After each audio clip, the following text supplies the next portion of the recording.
Okay, so as a ranger, what do you do that you think helps the environment and all its ecosystems? So I'm an interpretive ranger. So what that means is I teach people.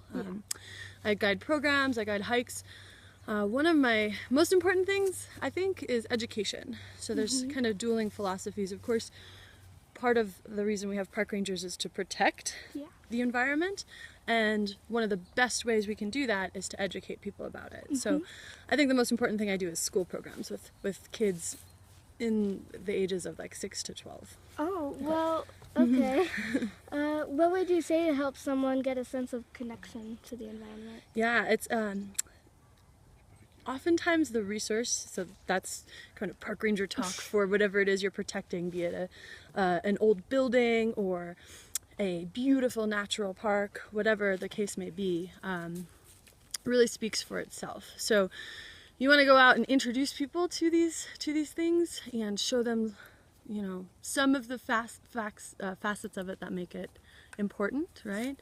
But the best way to do that is to actually physically go to it, to see it, and to have the ability to touch it and smell it and experience it in whatever way the individual best experiences things that they come to love, right? So to provide a lot of different opportunities to do that is the best way, I think. Yeah, I agree. So can you describe a typical day on the job? So I've had a couple of different jobs over the years. I have, as a park ranger specifically.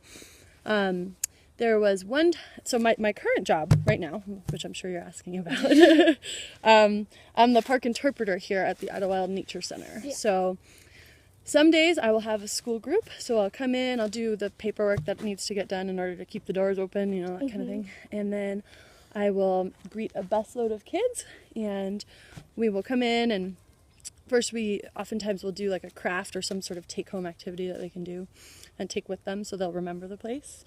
And then we'll go on a hike. So for a lot of kids, especially from more disadvantaged areas, this is truly the first time they've been in a forest. So that's a really exciting thing for me, And then after that, usually we'll go outside and we will talk about the various animals that we have here. We have live animals at the Nature Center for the purposes of educating kids about their habitats and their adaptations and why it's important to preserve their home, which is this whole area, right? So that's what a program is like. I do everything from clean out fish tanks to clean bathrooms sometimes, believe it or not, to go to meetings in town where I talk about my concerns and how I can, you know, best serve the community that I work for. So there's a whole variety of things. It's a really multifaceted job. Wow, that must be tiring. Yeah, it's good though. It's definitely way better than doing the same thing every day. You know? Yeah. Okay, what is an environmental issue you feel needs to be addressed? Currently, what I'm really fascinated by is climate change. First of all, education is a huge part of that. We can see it happening here in Southern California in real time. There's creeks that are dry now that were never dry historically here. And, you know, the long-term impacts of that remain to be seen. It's interesting to be sort of on the front lines of that in a region that is being so heavily impacted by it. And I think... educating our next generation, you guys, about what can be done, about sustainable living, and about the reduction of our dependence upon fossil fuels. Those are things that I find particularly important. So. Okay.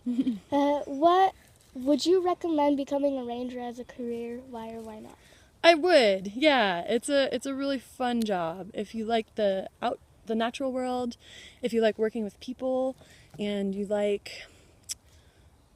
I think there's a certain level of thoughtfulness you have to have in order to excel in this environment, because there's a saying that they pay you in sunsets. And they kind of do, but you know, that's really like the essential core important things in life, you know. There's not a lot of jobs that you can wake up excited to come to. So I feel very fortunate in that regard. You see a group of people vandalizing a facility you maintain. What do you do? So I personally am not deputized. I don't carry a gun. I'm not like a law enforcement ranger, so I don't have as much sway as somebody who is that kind of ranger would necessarily. But in the same side of the coin, I think the first thing I would do is be like, hey, you probably shouldn't do that, and here's why. And then, create an opportunity for education as opposed to just an opportunity to give somebody a ticket or whatever, And there are many law enforcement rangers who also do that. There's far more to the job than just simply handing out tickets for vandalizing. So what I would personally do is kind of say, that is a really important wall or tree or rock. Yeah, absolutely. Because here's why. Yeah. How do you take care of plants and animals? So this is an interesting facility here because our main focus is education. So that's, fostering these connections between people and the environment by way of leading them out into hikes or hosting a special event day where they will get to, utilize tools in the same way that the Kauai people who lived here for hundreds and hundreds and hundreds of years did, that sort of thing. Providing an atmosphere and an opportunity to forge those connections, that's what we do. Yeah, does that answer your question? What was the question exactly? How do you take care of plants and animals? And so then we actually have some animals that we use as interpretive tools. So letting kids hold a snake for the first time, that's a huge impact on certain kids' lives for sure. So we care for them by feeding them, by maintaining their cages, that sort of thing. And then in the big picture, as far as the natural world is concerned, like I said, it's predominantly through education, and then keeping this little section of our mountain as clean as we can, and as healthful and as natural as we can too. Yeah. Speaking of animals, what kinds of animals live in the area? That's a really good question. Yeah, so we have the big mammals. Everybody wants to know about bears. Do bears live here? What do you guys think?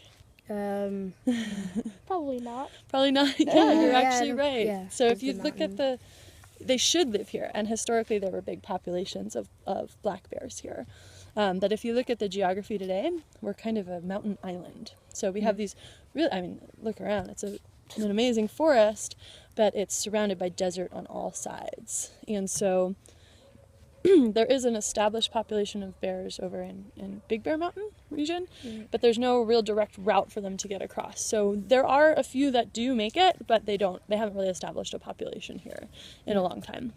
Other than that, we have coyotes, we have bobcats, all of the big furry mammals you might associate with like a classic western forest. Squirrels are huge, and then birds. We've got a ton of birds out here, which are really...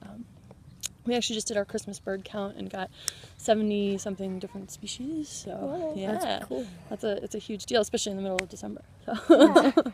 Have you ever actually seen a bear in this forest? I haven't. No. There's no. I've never seen it. I've never even seen photographic evidence. But everybody that lives in this town has a bear story. So Yeah. What was your best experience on the job? My best experience on the job. Whoa, that's intense. I've had so many good ones. I kind of want to harken back. So I worked for the National Park Service for a while too, and then state parks. Probably one of my better experiences, I used to give a talk about coyotes called Talking with the Trickster in a national park I worked in North Dakota. And I was very nervous because I was trying to talk about Native American culture from that region and also the actual animal, the coyote, and kind of draw ties between the two. So afterwards, a woman who was, after I gave this presentation, and I had done my research and I had tried to maintain the focus on just the amazingness of this animal and the amazingness of the people who had incorporated that animal into their mythos, into their larger stories about who they were and how they saw the world. And then afterwards I had a woman and her daughter come up and tell me that it was a really good rendering. So I felt like I did it justice. So that's one thing, be it, culture or history or just the natural world, you want to do it justice and, show your appreciation by sharing it and learning as much as I personally can. So times where that's been confirmed have been my favorite parts. Yeah, it sounds cool. Yeah. So.